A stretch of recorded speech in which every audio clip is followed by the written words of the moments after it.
Now, to realize a great game, one should have a questioning mind. Let me share with you the experience of questioning mind.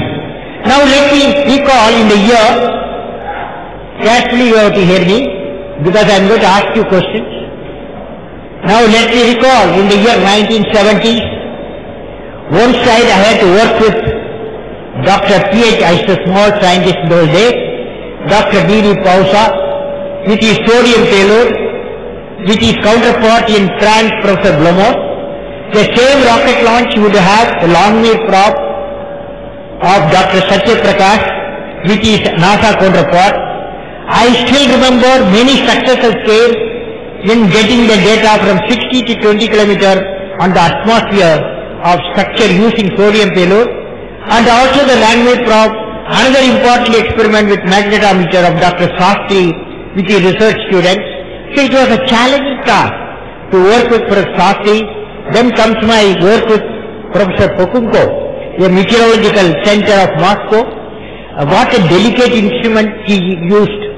It was a beautiful thing to see Professor Pokunko's payload, radio frequency mass spectrometer. It finds out in the atmosphere what type of radio frequency exists.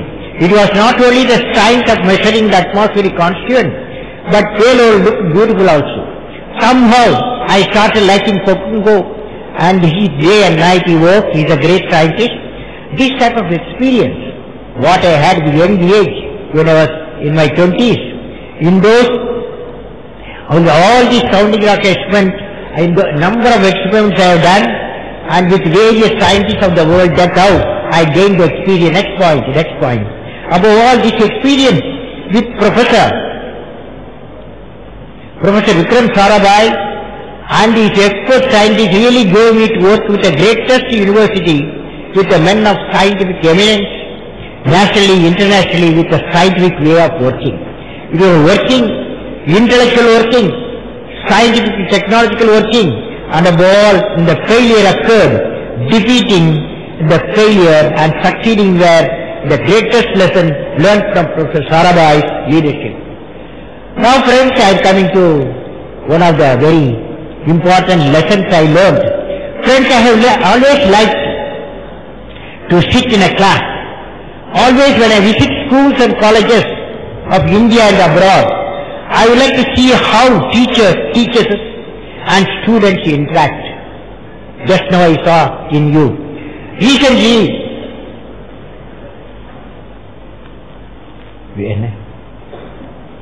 I would like to see how recently I was in Andhra Pradesh, in a one-teacher school classroom up to 5th class. I was with the students in the evening at 7 p.m. in the outdoor class with full moon shining. Later, I realized that the outdoor class had a purpose, as visualized by the teacher. The teacher was teaching how children can be always happy. Dear children, you see the full moon. The teacher was teaching, see the full moon, the beautiful scene in the sky which brings smiles and cheers. Remember your smile, the family also, you smile, family also smiles. How many of you keep your parents happy? She was asking. Whole class lifted their hand, they said they will do it. I also lifted my hand with the 5th class students. Then the surprise came. The teacher said, Moon is the natural satellite of planet Earth, isn't it?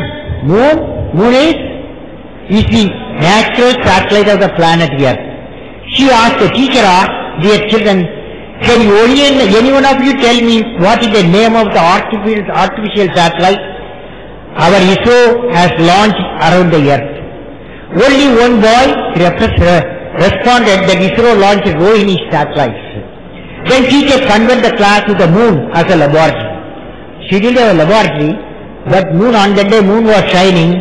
She converted moon as a laboratory. She had a cloth blackboard. She already drawn it first day of the moon, after the new moon, how it looks. Second day, third day, today is the 15th day. That's why you are seeing the full moon radiating and beautiful light. She asked, moon gets light from where? She asked, moon gets light from where? Can you guess? Yeah, there was no reply at all. The teacher herself answered, moon gets the light from the sun. Very good. One teacher class 1 enjoyed, one teacher class 1 enjoyed particularly. I was astonished with the foresight of the teacher in organizing the class on full moon days and converting the moon as the laboratory for teaching. It's a new innovation. She is teaching astronomy for young boys and girls on the moonlit night, converting as a laboratory. Now let me talk to you, friends, the story of invention and inventors, discoveries and discoverers, which will inspire you to become great inventors and discoverers. Let us study important inventors and their invention. Just now we heard the Wright brothers, they discovered aircraft. George Eastman discovered film, color film. Thomas Edison just now said the light bulb. Alexander Graham Bell and the telephone. Now let us go to discoveries and discoverers' discoveries. Albert Einstein discovered what? The energy equation called Ag equal to mc square. The energy equation. Using that energy equation, people make atomic bombs. Using the energy equation, they generate the power also, electricity also generated. Srinivasa Ramanujan, can you remember? Number theory. He discovered the number theory. Chandrasekhar Subramanian is a Nobel laureate, and he